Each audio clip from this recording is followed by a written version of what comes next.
Hello, one and all, and welcome back to a very breezy edition of the Great Unknown Audio Show with me, your illustrious host, and most appropriate face for radio, Maxim Jennings. And alongside me, once again, as always, my long-term friend and travel companion, and a man who is soon to have less hair follicles than Dwayne The Rock Johnson. It's Nikolai Brown. Nick, how are we doing? Good evening, good evening. Good evening indeed. Good evening. We were in a different time zone at the moment. Our first evening recording for a while.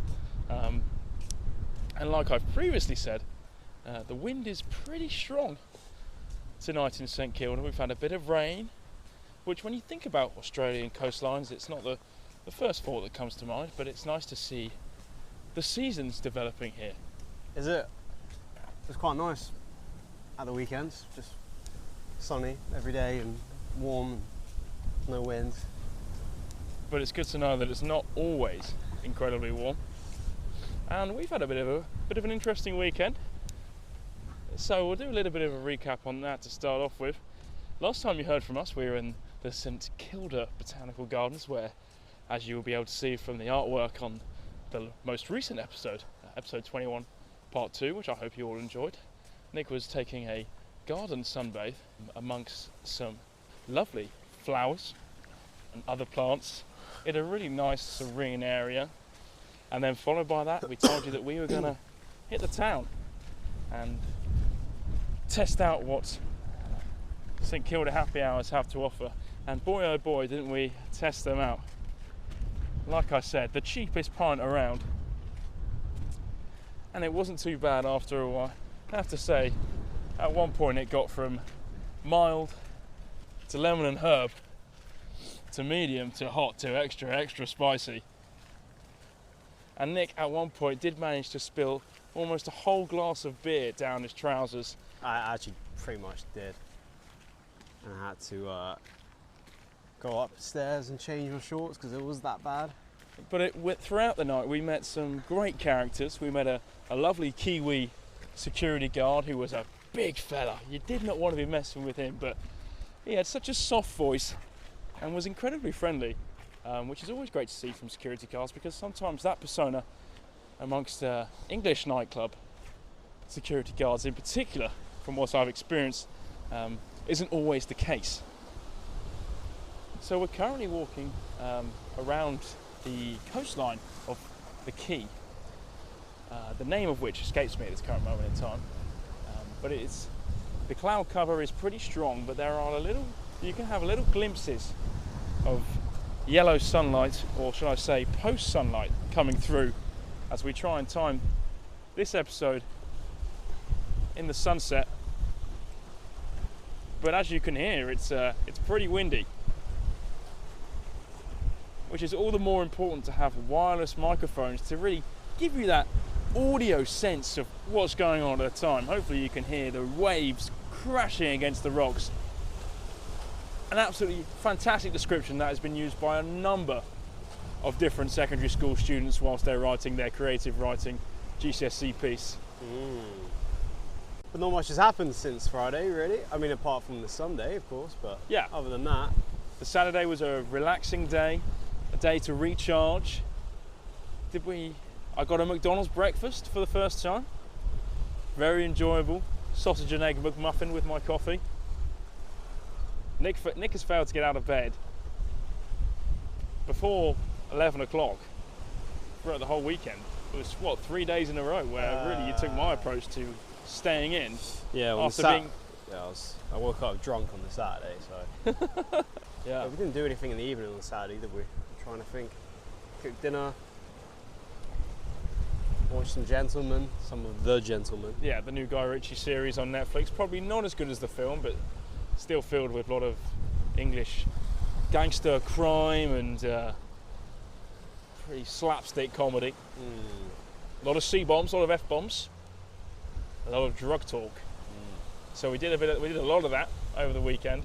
And then Sunday came around and we were visiting some old school friends whilst going to the AFL game. Our second visit to the MCG, the notorious G, which wasn't as heavily populated as the last time we went, but still very enjoyable Easter Sunday experience, which was capped off for me by our first Sunday roast whilst being out travelling across all countries. Well, at least I was able to enjoy a Sunday Wagyu.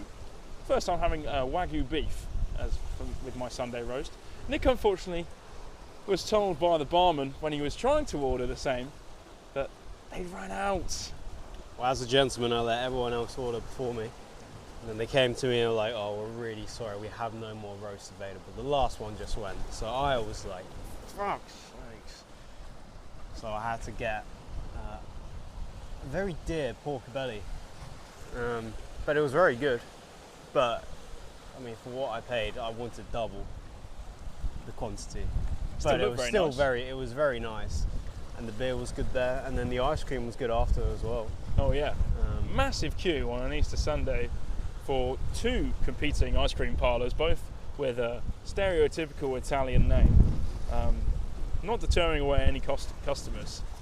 And when I was looking in the shop window to see what flavours were on offer, a few of the specials caught my eye. One of which being the gay time? Yeah. No, gay something. It was gay something. I can't remember. What was it? Gay glamour? No, not gay ice cream. Maybe? No, it wasn't just called gay ice cream. It was gay something. And so I asked, "Oh, what is this flavour? Gay glamour or something like that? Gay gleaming?" I was like, "Oh, do you mind if I have a taste of this before I buy it?" Because it was like $3.50 for a scoop. Bit cheaper for the double, so obviously, as you know, doing the quick maths and trying to get your money's worth, it's always better to go for the double up option. But I tried this gay flavour, which had a lot of nuts in it. It was very nutty, but really like just vanilla with a bit of cashew nut in it. It wasn't that special. I think the name was more elaborate than the flavours. So I went for a Nutella and salted caramel, exquisite combo. Ugh. And Nick, you went for honeycomb. Honeycomb. One scoop of honeycomb, please. Yeah. I'll also have some dry sand and be incredibly boring all night. Maxim was the only one who chose Nutella and salted caramel, and other people actually chose honeycomb. So it just shows where your tastes lie. Not the crowd. Yeah. But still, we had a very enjoyable Sunday evening. Do you think we should... You know what this reminds me of is, you know, when Coldplay or a big band, they do a live performance that's right on the coast and you can hear everything around you, nature really being at its peak. This is really free entertainment that you won't go anywhere else with two immaculate voices, if you can hear us, that is. Right next to a lighthouse that really looks like it's doing its job by projecting light in 3 different areas.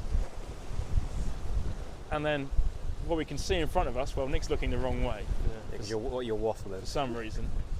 What we can see in front of us is a bunch of craters, ships, cruise ships, shipment containers, which are all lit up.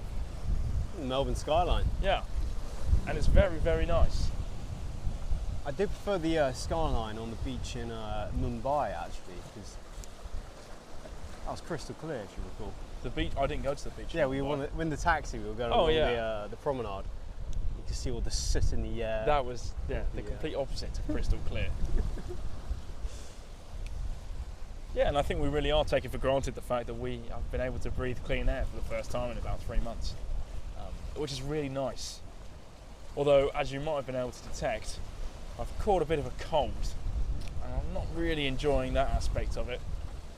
I reckon Nick's given me one of his former loogies that has come my way eventually, but hopefully the strength of my immune system will be able to fight this off in no time, like Mike Tyson against George Foreman. Or is it Muhammad Ali against George Foreman? Don't know. But anyway, what have we got coming up this week? Well, unfortunately I'm going to have to leave Nick for a few days. I've decided to change accommodation and go more into the city centre, closer to a district called Fitzroy. There's a few more amusements, shall we say, to be seen there, whereas Nick is still continuing the hefty job hunt I don't know what your next plan of action really is there. Well, I spent the day looking at travel blogs to give me some pointers as to which hostels I can apply for around the country that offer farming work or have links or contacts with these farms. So I'm gonna phone them tomorrow, as I made a list today. Still need to get my tax number though, and a bank account, but I can't get the bank account until I get my tax number, and I can't get my tax number until it comes through that letterbox in the post. So I'm gonna have to ring them up and chase them up about it and Yeah. get that number. You would have thought efficiency from the Australian embassy towards the Brits, because we're both in the Commonwealth, would have been on highest priority. I rang them today as well. Oh yeah, I'm so sorry to inform you that all our lines are occupied right now. Please call another day. Blah blah blah. And it's a lot of BS. Easter Tuesday. I came up on the Google saying it's Easter Tuesday. I've never heard of Easter Tuesday before. That's not a thing. I've heard of Easter Sunday and Easter Monday. Monday, yeah.